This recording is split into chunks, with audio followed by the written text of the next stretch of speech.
reforçando aqui que a gente já teve debates no dia de ontem, a gente começou na manhã discutindo a questão do marco regulatório, depois a própria adoção dos early adopters, né? E na perspectiva da mobilidade elétrica, a gente tem que fincar uma bandeira, a gente tem uma característica muito interessante do transbordamento do veículo. O veículo elétrico por si só, ele cria conectividade com outros atributos. E o painel de agora vai querer trazer essa perspectiva, né? Além do veículo, o que mais nós temos à mesa, né? Então, a própria infraestrutura e outros aspectos de conectividade, a própria conexão com a rede, né?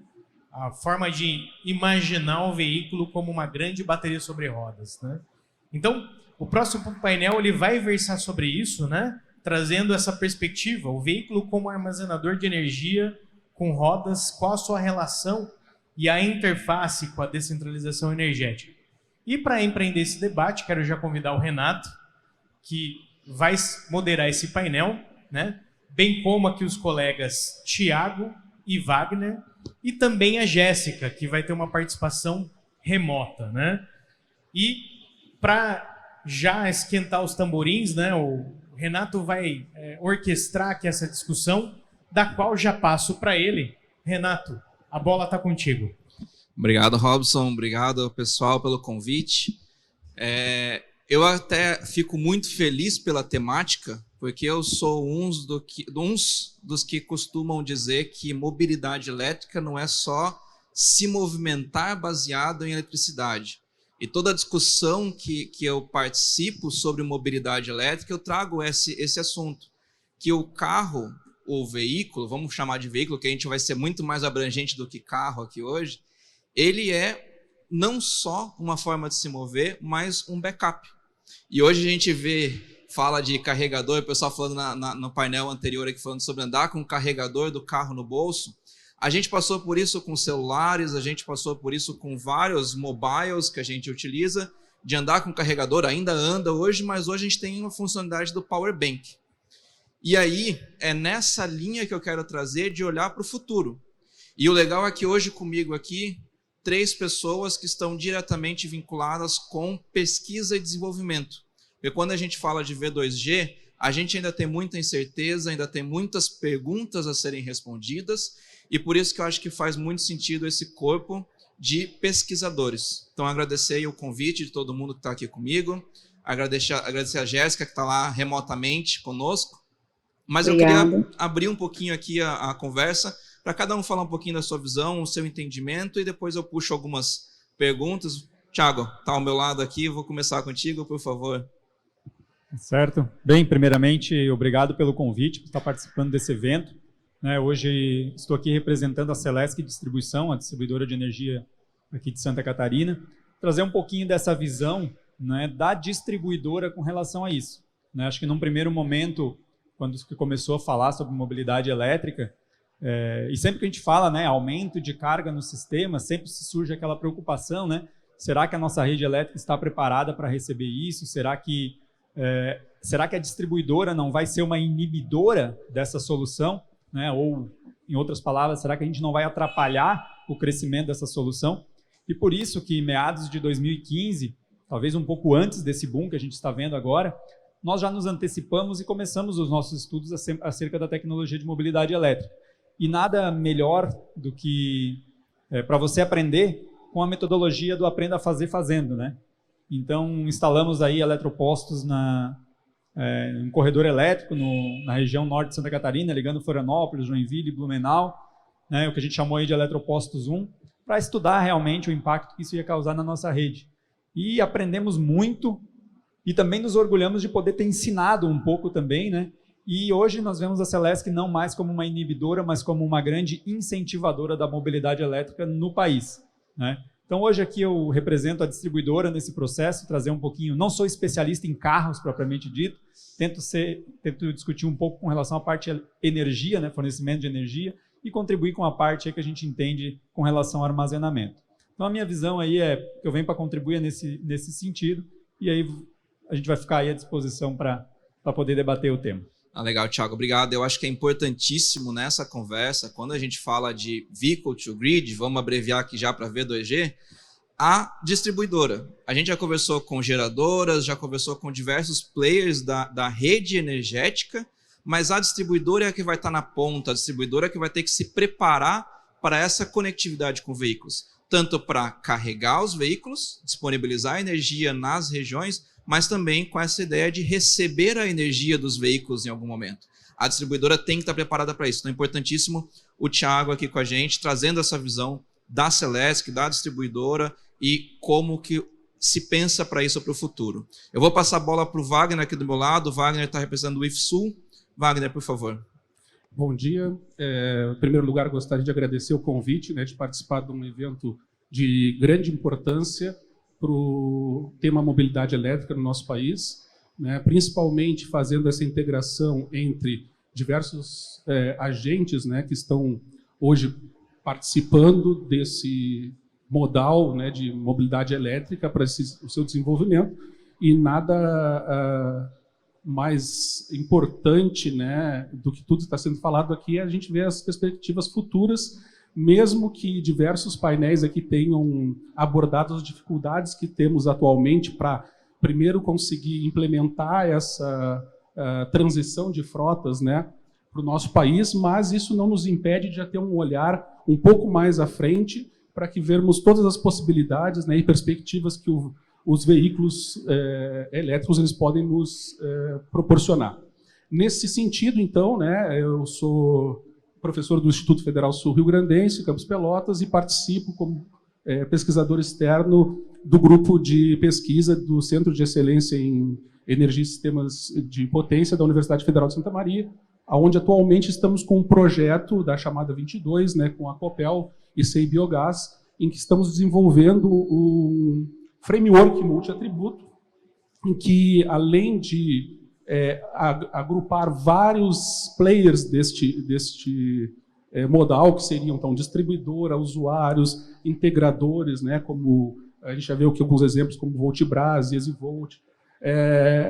A ideia é que as distribuidoras, no nosso pensamento, ela tem que ter um papel fundamental nesse desenvolvimento. Assim como o Thiago aqui falou, né, não somente como uma possível travar um pouco esse desenvolvimento, mas ela poder contribuir, porque a sua operação do sistema elétrico, o seu planejamento, ela tem que estar sabendo dessas possibilidades, desses dados, da onde vai ocorrer essas recargas, e com isso ela também, além de se planejar durante a sua operação, ela pode planejar o seu desenvolvimento, a sua expansão da rede, considerando então esse armazenamento sobre rodas, porque nada impede de que ela utilize esse ativo, que no princípio não é dela, para dar suporte à rede em alguns momentos que possam ser pré-determinantes, né?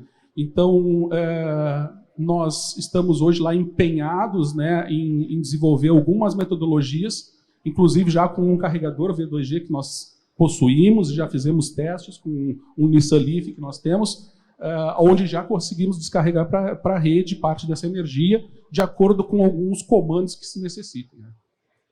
Legal, Wagner, obrigado. A gente vai entrar mais a fundo nesse projeto, vamos falar mais um pouquinho dele. Eu só queria antes abrir a palavra para a Jéssica. A Jéssica está representando aqui a Bravo Motor Company, e a Jéssica é engenheira de energia, então casa muito bem aqui, porque a gente não está falando só de veículos elétricos, a gente fala de energia como um todo. Jéssica, bem-vinda, por favor. Boa tarde a todos. Vocês me escutam bem? Sim. Ótimo. Primeiramente, eu gostaria de agradecer a oportunidade, tá? O convite para participar de um evento como esse, tão importante, né, para o Brasil como um todo. Também gostaria de agradecer, né, o Thiago e o Wagner pelo espaço, é uma honra dividir esse espaço com vocês. Bom, quando a gente fala, né, da capacidade dos carros elétricos, eu acho que é algo que é mais importante a gente falar, porque muitas das vezes a gente pensa no carro elétrico só como um carro movido a energia, mas ele é muito mais do que isso. É importante a gente lembrar que o carro elétrico é como se ele fosse um computador sobre rodas, né? Então, nós teríamos ali várias capacidades e usos que seriam extremamente importantes para essa transição da matriz de transportes. Quando a gente fala, né, do Vehicle to Grid, ou V2G, como o Renato já falou um pouquinho aí para a gente, é muito importante lembrar, né, dessa possibilidade de usar o carro, que seria um vilão, se a gente puder dizer, né, para o sistema de energia como um player para estar voltando, né, direcionando essa energia excedente nas suas baterias para a rede, né? Segundo os dados da Agência Internacional de Energia, para o cenário de desenvolvimento sustentável do ano de 2030, a expectativa é que a gente tenha 250 milhões de carros elétricos nas ruas, né? E se a gente for pensar na capacidade, né, de armazenamento de energia, né, nesse cenário, nós estaríamos falando aí de 16 mil gigawatt-hora de energia armazenados em baterias. É claro que é importante também a gente lembrar que nem toda essa energia armazenada ela estaria disponível, né, para alimentar as redes. Acredita-se que 5% dessa capacidade total, né, dessa energia armazenada poderia estar, então, aí sendo disponibilizada para a rede no que se diz respeito, principalmente, o momento de pico de demanda, né? Então, se a gente for pensar na potência global, nós teríamos cerca aí de 2.000 gigawatts, né, disponíveis para a rede nesses momentos de pico. E o que eu acho também que é importante a gente lembrar é que as fontes de energia, né, elas precisam ser fontes de energias renováveis, né, para a gente estar entendendo aí, então, essa nova matriz de transportes como uma matriz menos poluente, de baixo carbono. Quando a gente pensa nisso, a gente sabe que as energias renováveis, elas são variáveis. Então, o carro elétrico, ele entra como um player super importante neste momento, porque se a gente pensa que o carro elétrico, ele pode, de alguma forma, através de uma gestão inteligente, né, dos momentos de recarregamento, ele pode estar ali recarregando em momentos em que as energias renováveis, elas têm uma geração alta e elas estariam, então, por exemplo, os carros estariam, então, por exemplo, devolvendo, né, essa energia excedente nos momentos de pico de demanda, que a gente representa aí os picos de demanda nos horários noturnos. Então, os carros, eles poderiam estar sendo um player super importante, né, nesse ambiente, porque você pega um momento onde a energia ela tem um pico, né, e consegue, então, trazer energia, né, para esse pico na demanda e usar o carro para recarregar nos momentos aonde a energia renovável ela está na sua geração máxima, né? Então, eu acho isso muito importante a gente lembrar que o carro ele é essencial, e não falando só em carro, falando em bateria, né? A bateria é o coração, né, desse sistema. A gente sabe que, falando de bateria, a bateria ela, tem vários tipos de, vamos dizer, problemas que não seriam impedimentos, até porque as tecnologias elas estão desenvolvendo cada vez mais, mas quando a gente fala, né, do ciclo de vida útil, né, das taxas de descarga da bateria, isso poderia ser um problema, né, no momento desse processo, né, usando as smart grids para processos unidirecionais e bidirecionais no sistema elétrico. Então, a bateria ela poderia estar, assim, de alguma forma, tendo um problema, né, por conta da sua capacidade e relacionada à vida útil do carro. Mas eu acho que tudo é um momento que a gente precisa de estudo, de desenvolvimento, e é um grande potencial, sim, o uso dessa tecnologia. Obrigada. Legal, Jéssica, obrigado. E você falou num tema bem interessante, que é a questão de disponibilidade das baterias, conectividade com o Smart Grid, e aí a gente fala muito ainda de tecnologias de conectividade, seja conectividade elétrica ou conectividade de comunicação.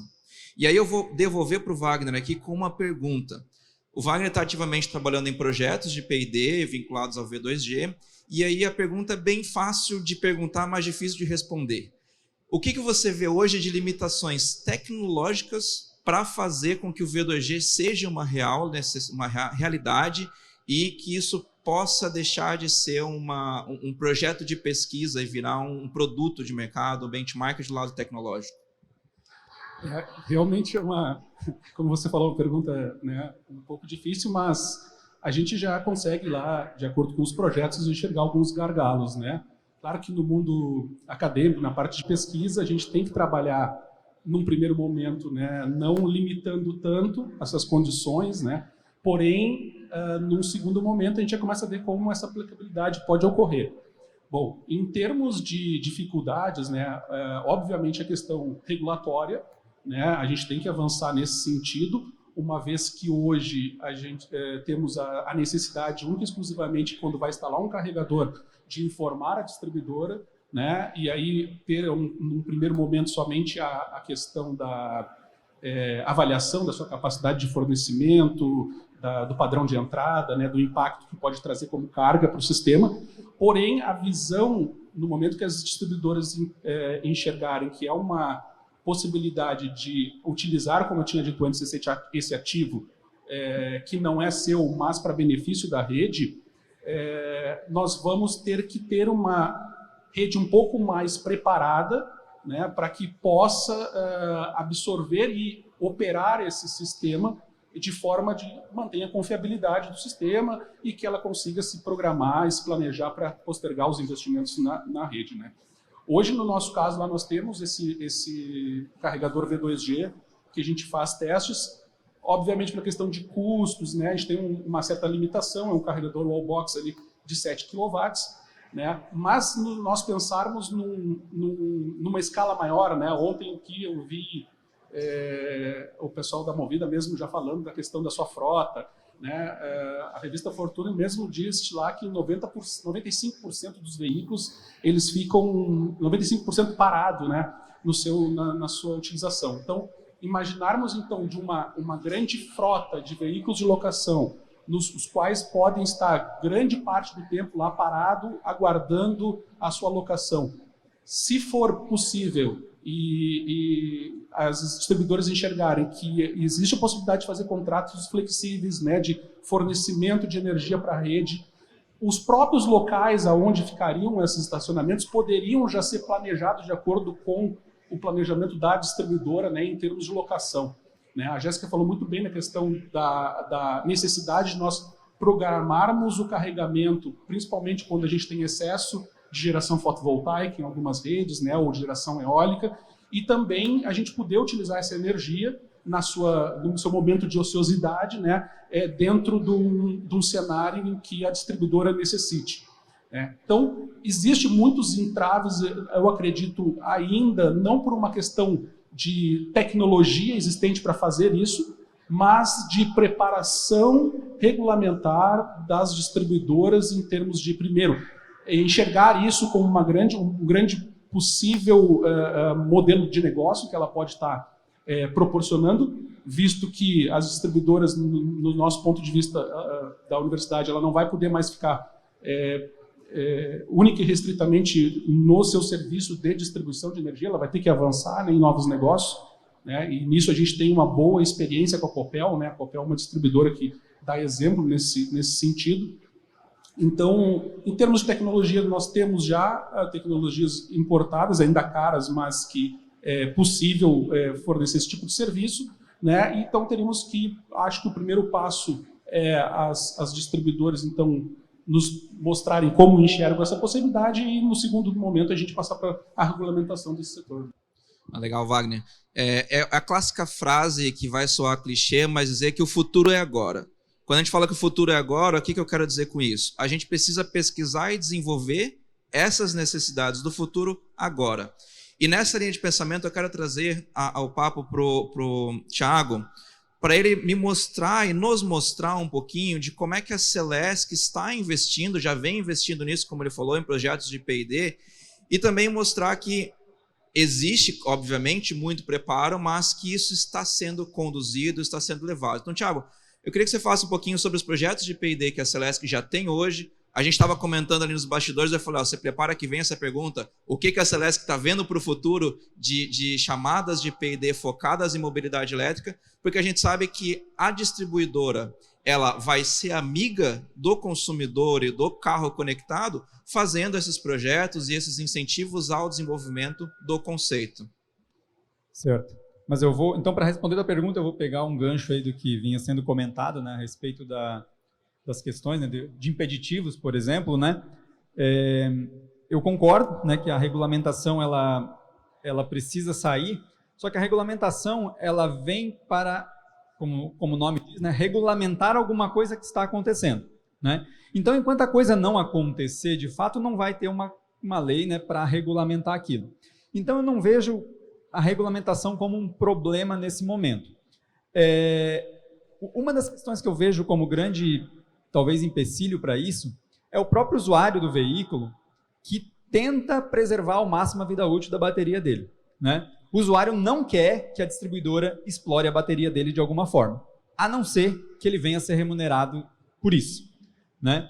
Então, o que precisa é encontrar qual é o ponto de equilíbrio, qual é o custo de uma descarga, né? E o custo de uma descarga vai depender muito da própria bateria, né? O quanto aquela bateria suporta de descarga, para daí sim a gente poder estipular um preço. Então, com certeza, deve-se criar aí um mercado, como a gente tem um mercado aí de livre, deve-se criar um mercado de serviços ancilares focado em bateria e que, de repente, o próprio usuário vai dar o seu preço naquela energia. Vai dizer, olha, distribuidora, se você quer usar minha bateria, você pode, mas meu preço é esse. E aí a distribuidora vai tomar essa decisão se naquele momento é melhor ou não utilizar a bateria, né? Justamente por isso, né? A pessoa não quer que se apropriem daquele bem dele. Então, diante disso, a gente precisa também se preparar com essa relação. Então, tecnologicamente, não vejo nenhum tipo de impeditivo. É uma questão de você conectar uma bateria no inversor, o inversor transformar numa senoide, joga para a rede, o medidor bidirecional já existe, muito em função até da geração fotovoltaica. Então, acho que esse mercado, né, de você precificar o quanto custa uma descarga de bateria, ela é fundamental. E aí, em termos de futuro, né, é por aí que a gente tem que seguir, né? A gente tem que começar a explorar outras questões, né? Acho que a questão de carregamento de veículo, como a gente veio trabalhando nos nossos projetos de eletropostos, a coisa já está bem consolidada, a tecnologia já existe, agora é uma questão de ampliação e tornar esse mercado sustentável, né? A gente precisa, em algum momento, tirar o programa de pesquisa da ANEEL e esse negócio precisa rodar sozinho. Então, devemos lançar aí nos próximos meses algum edital para trabalhar modelos de negócio focado em estrutura de carregamento e estudar tecnologias, e aí até trouxe uma colinha aqui para eu não esquecer as letrinhas, a gente fala muito em V2G, né, mas a gente tem que falar em V2X, né? Onde o X pode ser o G, né, que é você injetar na rede, mas você pode injetar diretamente na sua carga, que é o V2L, o V2V, veículo com veículo, V2H, o veículo para a casa, né? O V2B, veículo to building. Então, a possibilidade é imensa, né? E aí eu trago aqui um exemplo, né? Nós estamos aqui num local de eventos, né? Num centro de eventos, com vários carros estacionados. E esse local de evento, por exemplo, tenho certeza que ele tem um gerador a diesel esperando para entrar ali no momento que faltar energia, com um monte de carros estacionados aqui. Será que a pessoa que aqui chegou não poderia sinalizar, olha, eu estou com o meu carro aqui, te cedo 20% da minha bateria se você precisar. Em contrapartida, eu quero 50% de desconto no teu estacionamento. Então, esse é o custo da disponibilidade, né? Isso é uma questão que o mercado vai regular, quer dizer, que o mercado vai estipular e obrigar a ANEEL a criar uma regulamentação. E aqui é legal porque a gente fala que hoje o limitante do V2G não é a eletrônica de potência, não é o carregador, não é o conector elétrico. Está muito mais focado para um lado de conectividade, de você ter essa possibilidade de negociação entre quem vai consumir a energia e quem vai fornecer essa energia, e não necessariamente só a concessionária vai usar essa energia para alimentar uma região. Às vezes eu quero vender para o meu vizinho, eu quero usar o meu carro elétrico e poder vender para o meu vizinho, que é o peer-to-peer, é o usuário para o usuário. Então, existe toda uma gama de negociação e comercialização por trás disso que também precisa prever, e a distribuidora vai ser só um caminho, só por onde a energia vai fluir. A distribuidora ela só vai ter que ter a estrutura para fornecer. Que, por um lado, é bom, porque pode tirar aquela necessidade de ampliação dos fins de linhas, que a gente sabe que geralmente são os mais afetados numa rede de distribuição, mas a gente traz essa possibilidade de otimizar o uso da energia nas regiões, né? Que traz muito de novo o conceito de smart grid. E o Thiago falou num tema interessante, que é o V2X, é o veículo conectado a qualquer coisa. E existe um conceito do V2Home, que lá atrás a gente falava sobre a energia fotovoltaica em casa, ter a energia fotovoltaica em casa, se eu vou ter um armazenamento de bateria ou não, se eu vou conectar no grid ou não. Hoje, Thiago me corrija se eu estiver errado, a maioria das conectividades de fotovoltaica em residências são sem armazenamento de bateria? Por que o usuário não começa a pensar em ter um carro em casa para esse carro poder ser o meu banco de baterias? Eu não vou investir num segundo banco, não vou investir numa segunda estrutura. E aí a gente traz de novo o conceito de energia, mobilidade elétrica do lado da energia ser móvel. E aí, Jéssica, trazer aqui para o teu lado, que é a nossa engenheira de energia de plantão aqui, como é que você vê esse uso da energia, não só para a mobilidade, pensando em aplicações do V2X, o veículo conectado a qualquer coisa? Acho que é muito importante a gente trazer esse tema, porque o veículo conectado a qualquer coisa, ele não é só também uma possibilidade de se gerar receita ou o que for. Ele também pode ser algo extremamente importante em momentos de eventos climáticos, por exemplo. Vou citar para vocês uma experiência que eu tive. Eu moro em Dallas, aqui no Texas, e no inverno de 2021, nós tivemos uma nevasca, que não é uma coisa normal de se acontecer no Texas. Então, tivemos residências que ficaram 2 semanas sem energia. Então, as pessoas estavam sem ar, né, para aquecer, né, as casas. Perdemos, vários lojistas perderam alimentos e tudo, porque não tinha energia disponível para aquele momento de nevasca em que todo mundo demandou muito mais energia do que existia de capacidade para estar atendendo, então, o Estado, né? Então, quando a gente pensa, né, no veículo X, vamos dizer assim, né, V2X, vamos falar assim, é muito importante a gente levar em consideração isso. Não é só você utilizar, por exemplo, os painéis fotovoltaicos da sua casa e usar o veículo para armazenar aquela energia pensando em gerar uma receita, mas também em momentos de apagões, em momentos de uma demanda alta, né, de energia, ou até mesmo quando a gente pensa, por exemplo, na guerra na Ucrânia, né, onde as pessoas elas estão tendo o mesmo problema de não ter energia disponível ali nesse momento, o veículo ele seria um player importante nesse momento em que as pessoas elas precisam de energia, a rede não está ali disponível, né? E também em outros eventos, em eventos de acampamento. Por exemplo, aqui nos Estados Unidos, a F-150, né, elétrica, ela é uma truck que eles usam já para vários tipos dessas necessidades, né? O pessoal, eles às vezes estão trabalhando ali numa obra e precisa de energia para um equipamento onde não tem acesso. A caminhonete, ela é usada para isso, né? Em momentos de acampamento e até mesmo na época, né, de apagões e problemas residenciais, é importante entender que a gente pode ter essa energia disponível, essa energia ela é uma energia móvel, né? Então, eu acho que é bem importante a gente trabalhar com esse assunto do veículo, ele não ser só para gerar receitas, mas também para estar disponível em eventos climáticos extremos.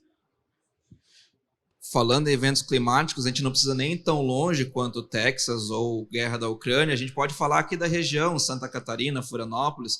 Nós tivemos há pouco tempo o ciclone Bomba, que afetou muito a rede de distribuição e transmissão da Celesc no interior do estado.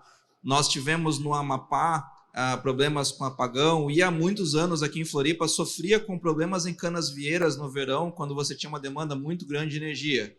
Ampliações foram feitas, mudanças foram feitas, mas existe essa possibilidade que a Jéssica comentou de trazer bancos de baterias, veículos, fazer uma convocação em massa para que as pessoas se conectem naquelas regiões, ou até trazer soluções como, por exemplo, a Siemens e outras empresas têm hoje, de containers de baterias que podem ser utilizadas. E aqui traz uma possibilidade que, conectada aos veículos elétricos, e falando de baterias, containers de baterias, que é um tema que se discute muito hoje, que é baterias de segunda vida.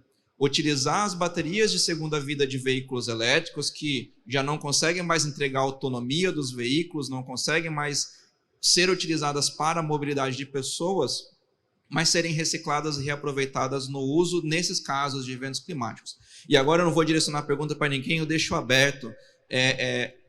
O que vocês veem de possibilidade de utilização desses containers e baterias de segunda vida no uso desses casos de emergência, utilizações emergenciais? Wagner foi intimado aqui, por favor, Wagner. Sem problema. Bom, a gente já viu alguns exemplos no mundo aí, né, de instalação de baterias de segunda vida em containers, né, em determinados pontos da rede, porém de forma fixa, né? Então, o que ele fica fazendo aqui é aquele papel ali de armazenar em excedentes de energia, né, quando são despachados para a rede, depois auxiliar em alguns outros momentos, né? Inclusive no próprio Brasil aqui a gente tem um projeto de pesquisa que foi desenvolvido pela, eu não me lembro o nome mas estava a CEMIG junto, né? E a CEMIG instalou próximo da usina do Mineirão lá, né, um container também com diversas tecnologias de baterias para fazer esse papel. Porém, nada impede, né, que esses containers, né, que esses grandes armazenadores de energia, eles estejam também sobre rodas, né, mas não num papel de utilizar aquela energia para a sua movimentação. Mas nada impede que tenhamos lá um caminhão como fosse uma subestação móvel, né? As distribuidoras têm subestações móveis que levam para diversos locais. Eu enxergo essas possibilidades não só para uma operação da distribuidora, mas assim como pequenos eventos que tem, né? Tem uma festa, tem um casamento, né? O pessoal às vezes acabam também alocando um gerador para manter lá, para ter aquele backup caso tenha algum problema, e nada impede que empresas se utilizem dessa tecnologia que está sendo descartada no primeiro momento para o veículo, mas que ainda tem um grande potencial para ser utilizado como um modelo de negócio, uma forma de, para alguns eventos que sejam especiais e momentâneos, né, que distribuam essa possibilidade de fornecer essa energia, seja para locais onde não tenha a disponibilidade de energia, ou os locais que ela vai fazer o papel de backup, né? Então, como o Thiago antes disse, tecnologia nós temos, né? Aplicações nós temos, né?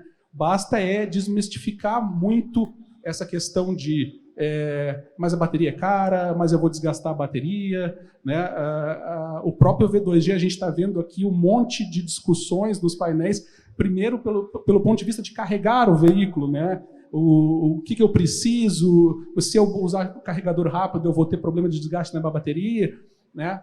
Porém, a própria Nissan já mostrou, fez estudos que fez na Dinamarca, que a utilização da bateria do veículo para descarregar para a rede, ela não diminui os percentuais de envelhecimento de vida útil da bateria, desde que seja dentro dos percentuais ali, entre 20% e 80%, né? E utilizando os próprios carregadores V2G CA, né? Então, aplicabilidade a gente tem muitas, né? A gente tem que abrir a nossa mente, né, para visualizar que são inúmeras as oportunidades, né, e que isso vai acontecer, né?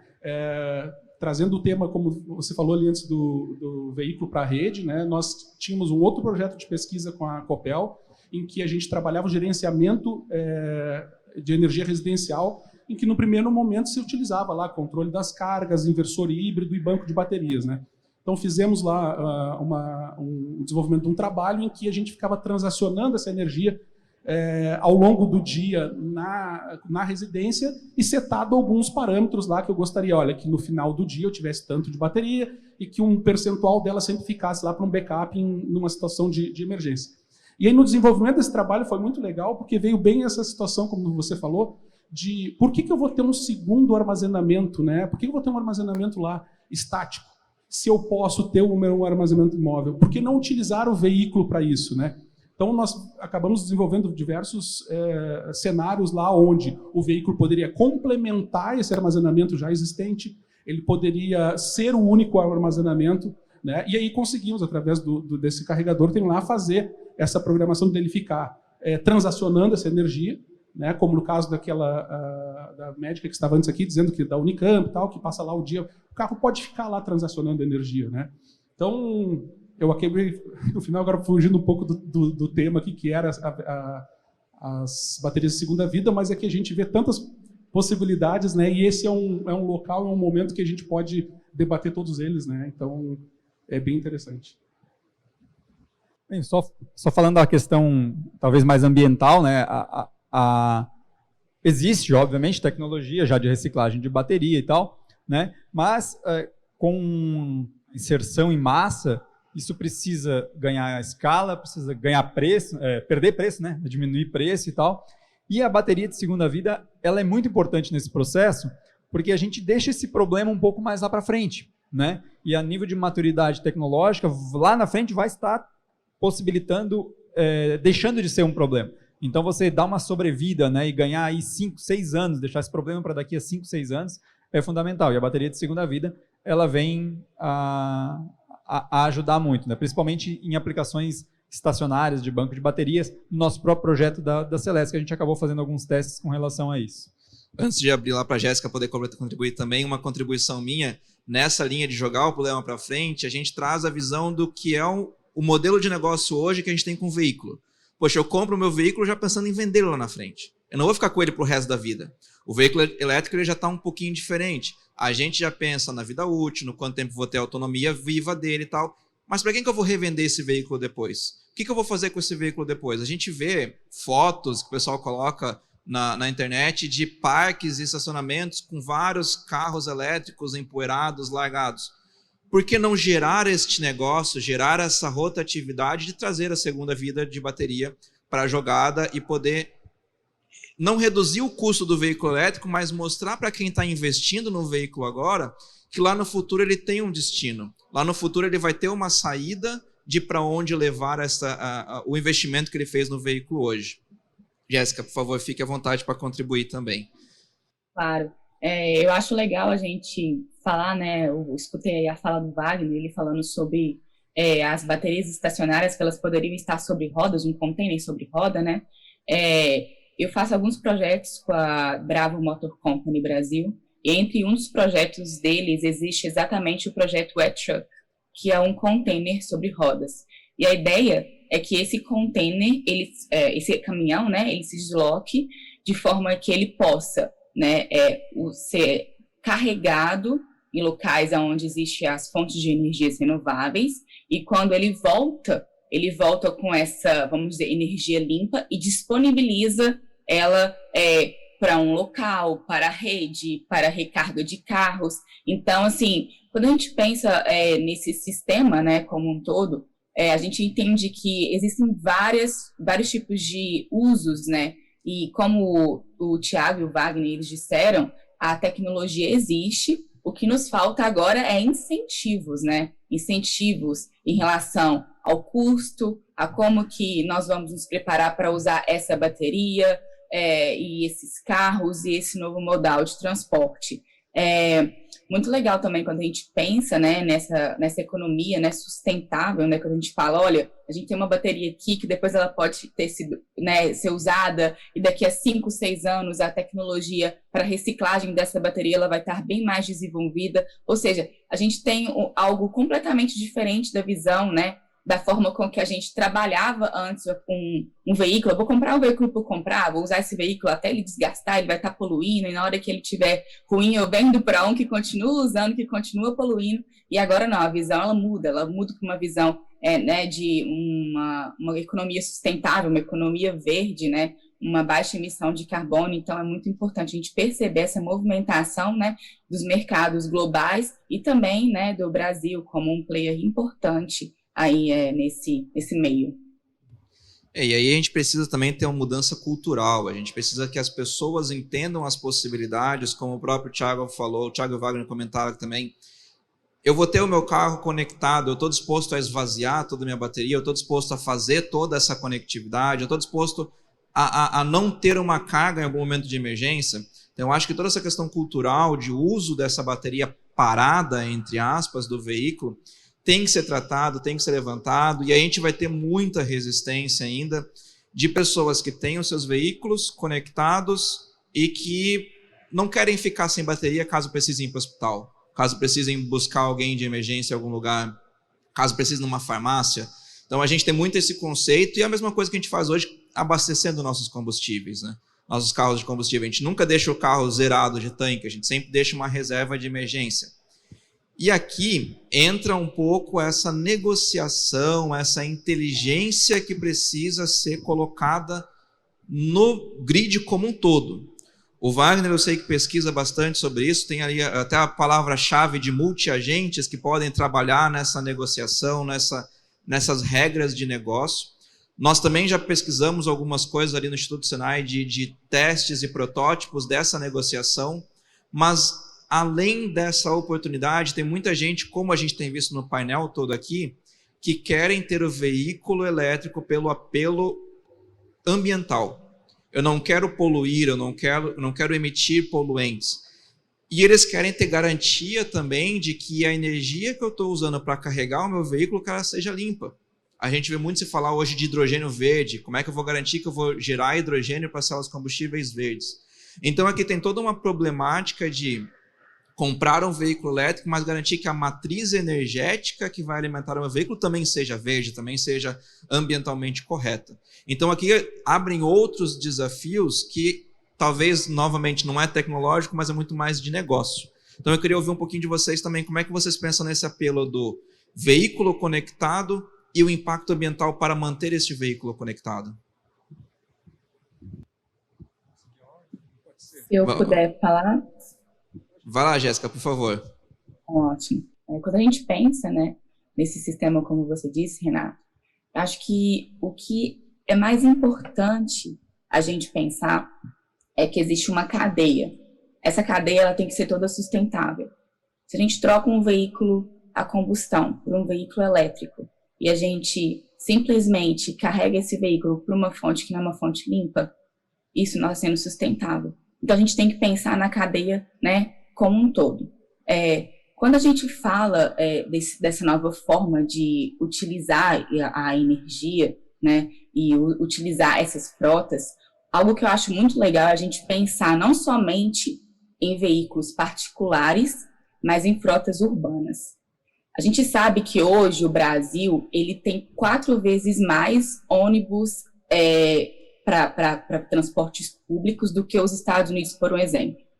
Então, se a gente tiver frotas elétricas, frotas boas, em que o consumidor ele pensa, poxa, ao invés de eu usar o meu carro para ir trabalhar, eu tenho um veículo de transporte urbano que está um veículo limpo, um veículo onde que eu tenho uma estrutura, né, confortável para fazer o meu deslocamento, onde eu tenho segurança, a gente entende que esse impacto, né, ele é maior ainda, porque sabe-se que a compra de um veículo elétrico particular hoje, né, no Brasil, ainda é um desafio, os valores são altos.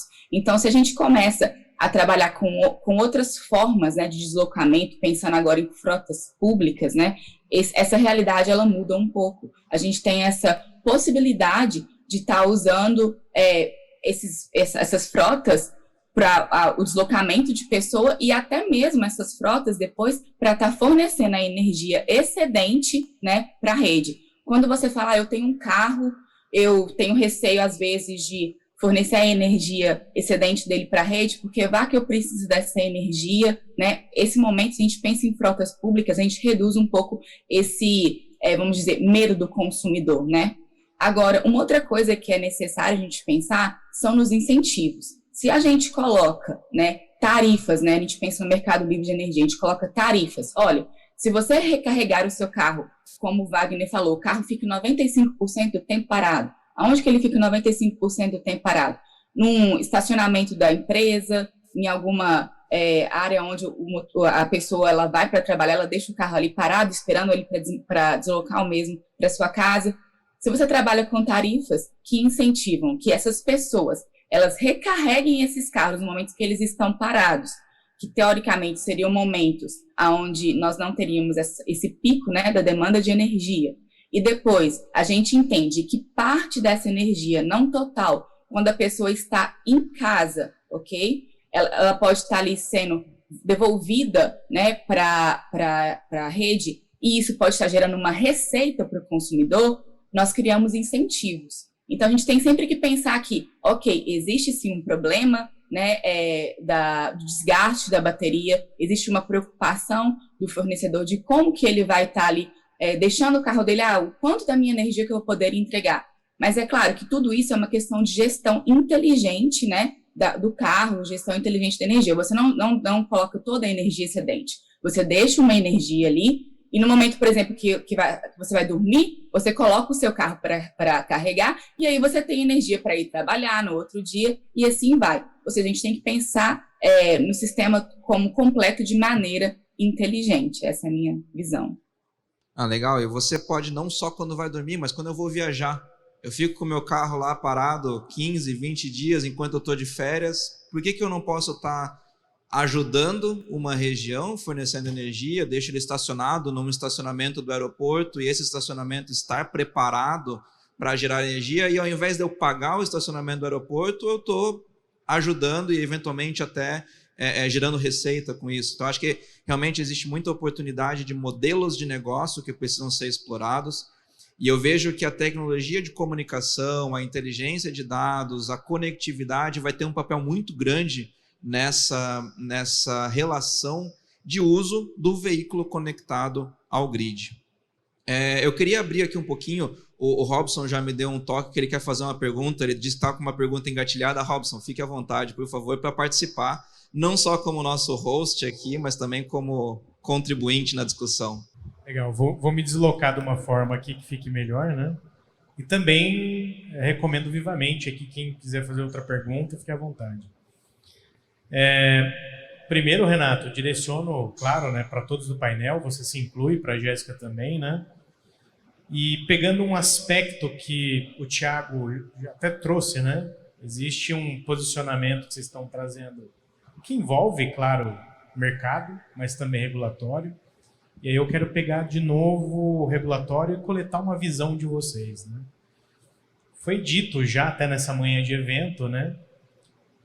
Que nós temos aqui nesse ecossistema uma confluência de dois setores interessantes, né? A gente tem uma cadeia automotiva, um setor automotivo que tem um modus operandi, né? Que tem uma confluência, uma conexão interessante com o setor elétrico, que foi até dito aqui já, né? Que pela sua própria história tem uma característica de ser extremamente regulado, né? E até a gente pôde sentir, né, mais cedo, um certo frenesi, né, aqui até pelos representantes que falaram aqui pela cadeia automotiva, não, vamos fazer modelos de negócio, enfim, a gente tem que explorar, mas, puxa vida, a gente tem que conversar com o setor elétrico que é regulado, né? E aí eu quero trazer essa perspectiva para vocês, né? O Thiago falou bem, vamos olhar isso como uma jornada, não é algo que tem que ser resolvido agora à tarde, né, Thiago? A questão regulatória, mas eu quero coletar de vocês essa visão, né? Ok, é uma jornada. Quais são esses passos, né? Até trazendo algo para apimentar. Eu, como consumidor, que agora quero assumir, de uma maneira geral, um papel de prosumer, né? Esse é o grande roadmap do setor elétrico, né? Nós somos prosumers.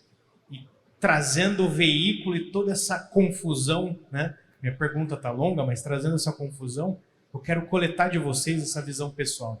Como que a gente imprime essa jornada em que a regulação, de fato, é um fator importante para desatar esse nó? Bem, se me permite, então.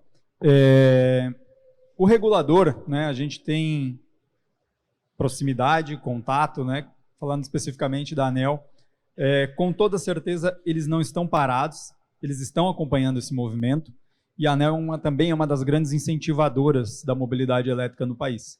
Eu não estou aqui respondendo pela ANEEL, estou, né, respondendo pelo Programa de Pesquisa e Desenvolvimento, acompanhando os movimentos que a ANEEL tem feito. Então, lá no passado, quando se lançaram projetos estratégicos focados em armazenamento de energia, tempos depois, projetos focados em mobilidade elétrica, tudo isso está gerando bastante subsídio e a gente vê a regulação saindo já, abrindo o mercado de carregamentos para quem quiser assim desejar explorar, né? E tem um movimento agora também que estamos trabalhando coletivamente para um projeto de pesquisa cooperada com diversas distribuidoras, visando justamente esse ponto, tá? O que o cliente quer com tudo isso, né? E o tema do P&D é justamente esse: incentivos regulatórios nas eras das tecnologias exponenciais. Então, é quase um P&D de tudo, né? Se a gente chamar assim, né? É bonito o nome, incentivos regulatórios nas tecnologias exponenciais. É para perceber isso.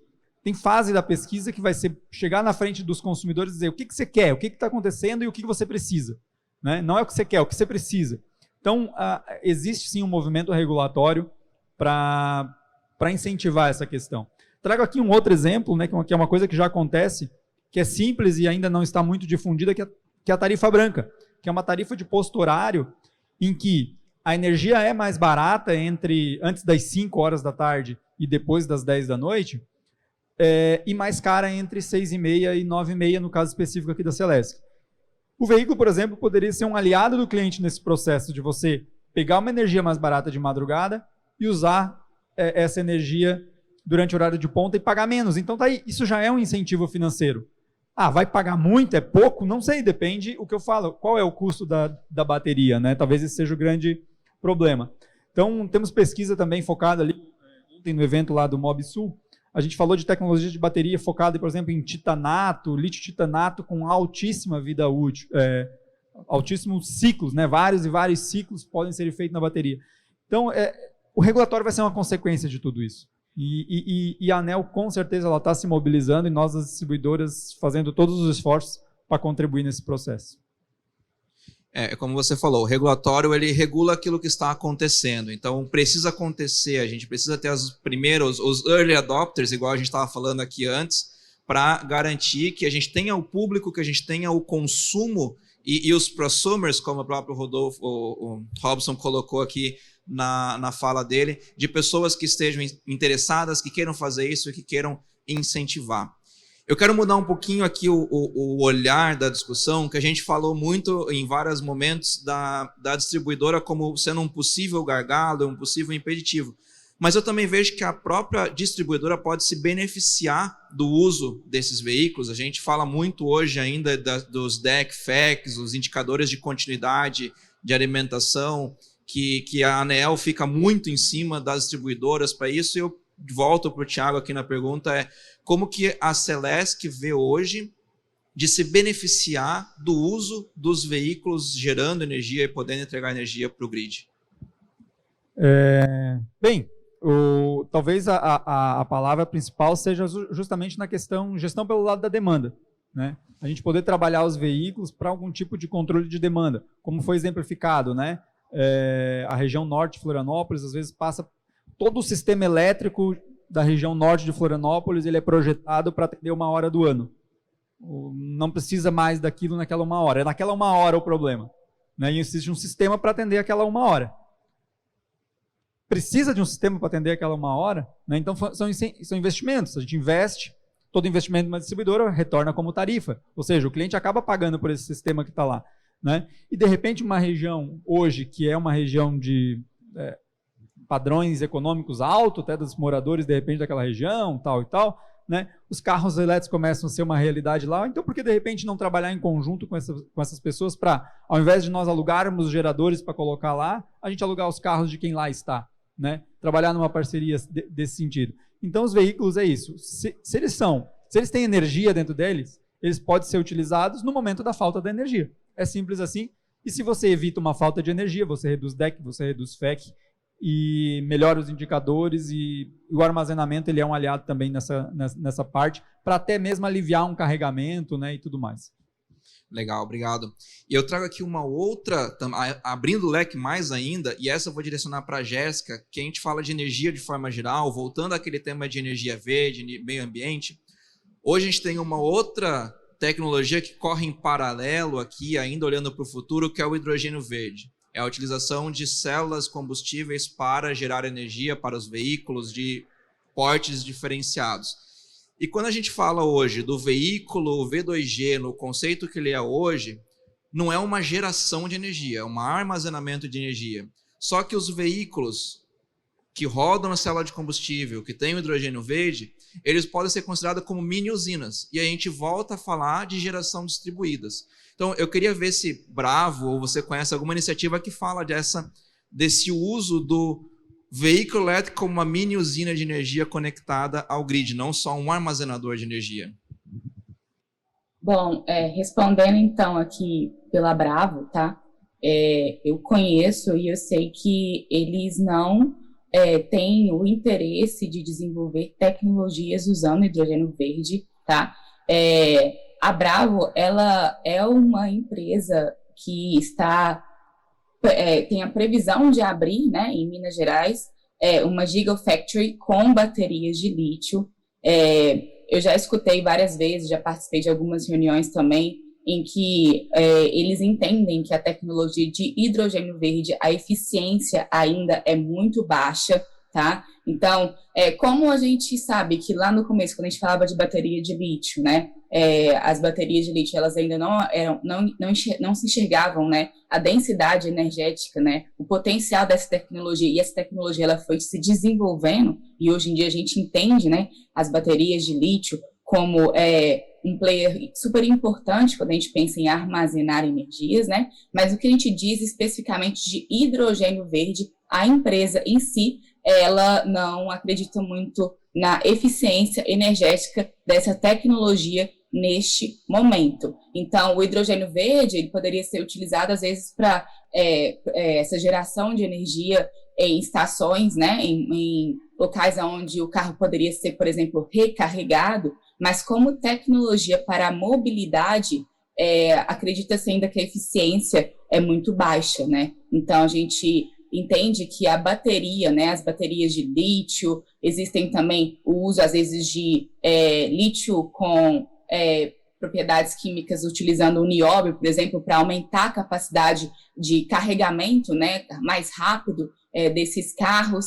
Então, a opinião específica sobre hidrogênio verde é que, sim, existe um potencial, mas que ainda para a mobilidade, né, para usar isso nos veículos, ainda seria uma coisa para se estudar, para se entender melhor como tecnologia no futuro. Legal, Jéssica, obrigado. Nós estamos encaminhando aqui para o final do nosso bate-papo, que passou bem rápido. Eu tinha mais um monte de pergunta anotada aqui para fazer, mas infelizmente não vamos ter tempo hábil. Mas eu gostaria de abrir, primeiro, agradecer a participação dos três aqui no painel. Foi muito produtiva a nossa conversa, visões bem diferentes e bem complementares. E deixar aberto, caso alguém queira fazer uma palavra final, uma visão final sobre a conectividade de veículos, por favor, fique bem à vontade. Bom, então, começar por mim, que eu vou agradecer mais uma vez, né, o evento, ao Robson, né, a todos aqui que estão participando. É muito enriquecedor a gente poder participar dessas discussões, né, porque por mais que a gente pesquise na área, por mais que a gente veja situações tanto da prática quanto da teoria, a gente está sempre aprendendo, né, sempre vendo pontos de vista diferentes.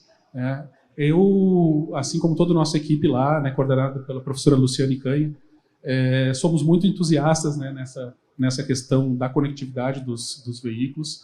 Né, estamos trabalhando nesses projetos e a gente, cada vez que pesquisa e coloca em prática algumas técnicas, né, e algoritmos que a gente desenvolve, a gente vê cada vez mais potencialidades, né, mais possibilidades da utilização desse tipo de tecnologia, né, da utilização do veículo.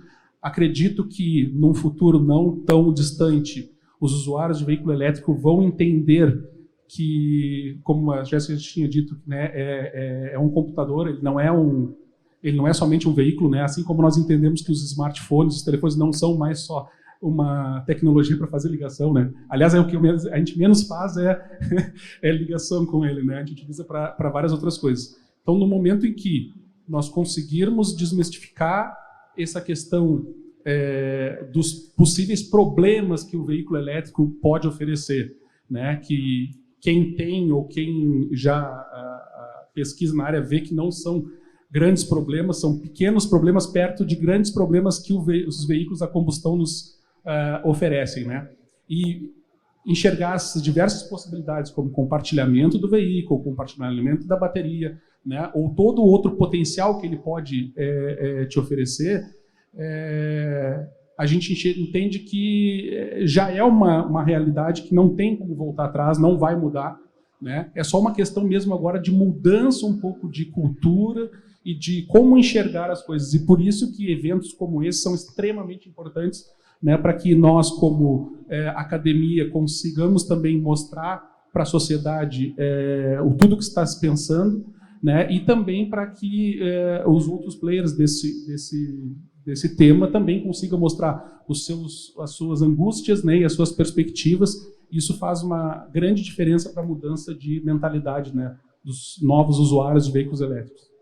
Acho que no mais, então, né, a gente poderia ficar aqui o dia inteiro falando sobre o tema e não exploraríamos tudo, né, só agradecer realmente o convite e convidar a todos, então, a conhecer as duas principais iniciativas hoje da Celesc com relação ao tema, que é o nosso projeto Eletropostos Celesc, que montou uma infraestrutura de recarga no estado de Santa Catarina, ligando norte a sul, leste a oeste, né, pelas duas principais rodovias, que é a BR-101, BR-282 e também 470, as 3 rodovias, perdão, né?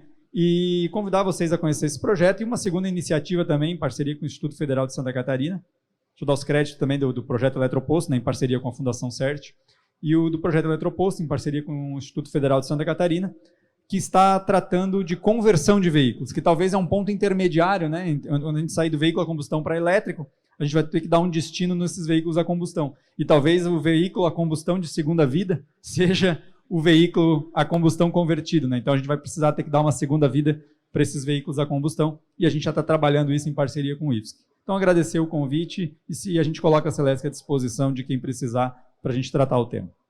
Jéssica, é contigo, por favor. Bem, agradeço o convite, foi um painel enriquecedor, acredito que foram temas extremamente importantes levantados nesse momento.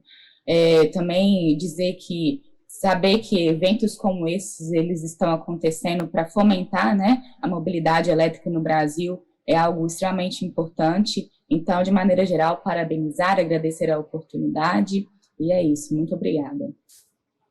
Novamente, obrigado, Wagner, Thiago e Jéssica, por aceitarem o convite. Robson, obrigado por nos convidar para estar aqui e agradecer a todo mundo que está assistindo aí. Parabéns pelo trabalho dos 3 e que isso seja um futuro próximo.